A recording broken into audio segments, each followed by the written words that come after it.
Yan. Kailangan haluin mo muna para pumasok yung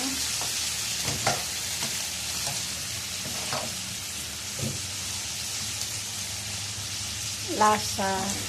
Para pumasok yung lasa sa manok at masarap, kailangan ipasipsip mo muna yung lasa ng sibuyas, tsaka bawang, at tsaka luya. Ayan. Sorry kung matatakam kayo. At syempre, hindi mawawala ang Maggi Cubes.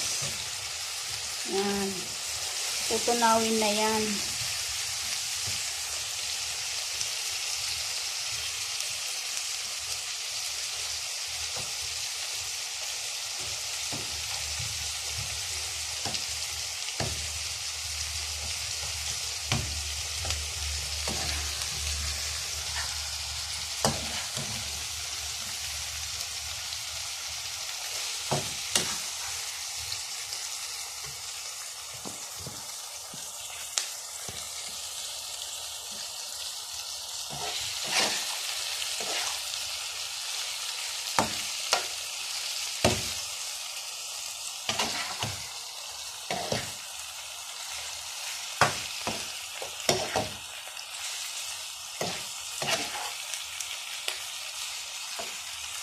Tapos, ilalagay natin yung mga gulay. Yan ang gulay. Carrots, pepper, ano ba yan? Ito, kusa, at ito naman yung patatas. Yan. Yan ang ilalagay natin. Yan. Ilalagay natin yung carrots.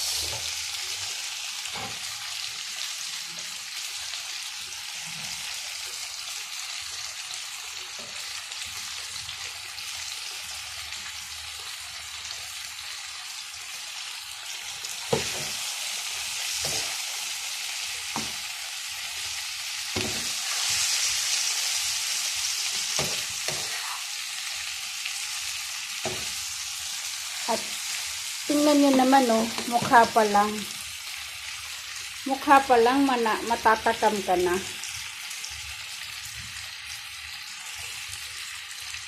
Ayan.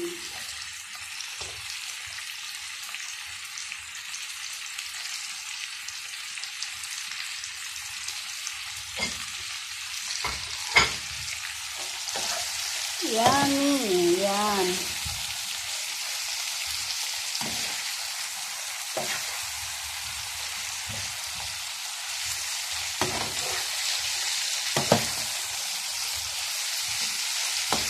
Yan talagang kahiligan ko is pagluluto, cooker. Kaya yan, nahilig ako mang-invento ng kahit ano, basta masarap at malinis. Wala yan. Ubus yan sa mga alaga ko. Wala yung sinasanto. Lagyan natin ng konting asin. Konti lang. Lalagyan natin ng table salt.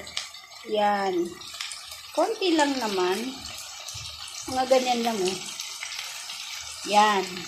Siguro dagdagan. Yan. Ganyan. Okay na yon. Parang tinaktak mo lang siya. Tak, tak, tak. Ajinomoto. Parang kulang yata yung spicy na nilagay ko. Madagdagan nga. Ano kaya meron dito? Ito na siya. Ito. Spice mix. Ibig sabihin, nandito na lahat. Luya, bawang, ginger, ginger, kumbara. Nandiyan na, mix na yan siya And then, I mix again. Mix and mix. Yan. Mix tayo ng mix para masarap. Manuot talaga yung lasa. Naku! Katapat nito. Puting kanin. Kaso, luto kaya ako ng puting kanin. No? Kaya lang diet ako eh. Wow, sana all. Mukha mo diet. Lul. Gumising ka. Yan ba ang diet? Kung titingnan yung pagkain, parang lalamunin na lahat. Naku, Hanibay, mayos ka. Mga yayat ka. Pambihira, oh. Sino ba naman mga yayat sa kusina? Hawak ko nga to. Arena ng kusina. With Hanibay. Yan. Yan ang dinner ng mga gunggong na to. Yan. Siyempre, kakainin yan with kubas. Ganyan talaga ang buhay. Yan, di ba? Matatakam ka.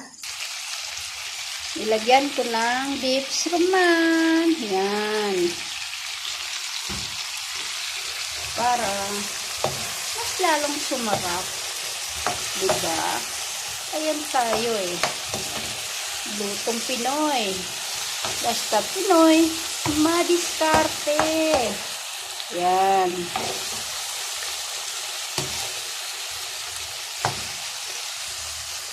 O diba? Mukha pa lang niya ha. Siguradong mapapakain ka talaga. Yan, may gulay, may sibuyas, may luya, may bawang, pero walang kamatis. Hindi ko talaga siya nilagyan ng kamatis. Sinadya ko talaga. Hayaan mo maging ganyan siya. O diba? Masarap. Anong masenyo? Pwede na ba ako? Pwede na ba akong gumawa? Alam mo, pangarap ko talaga magkaroon ng restaurant. Sana dream come true. Sana. Marami pa akong magagawa at may papakita sa inyo na iluluto ko. Lalo na pag Ramadan, doon mo makikita, magsisilabasan na ang lahat ng talent sa pagluluto. Mapakake man yan, mapapastries, mga donut, mga cake, whatever, blah blah blah. Yan, mga pang-ulam, yan. Medyo hinaan lang natin para hindi masyadong masunog. Yan, yung tama lang. Yan. Tapos, ang gagawin ko dito is tatakpan ko para magiging okay. Yan. Okay na.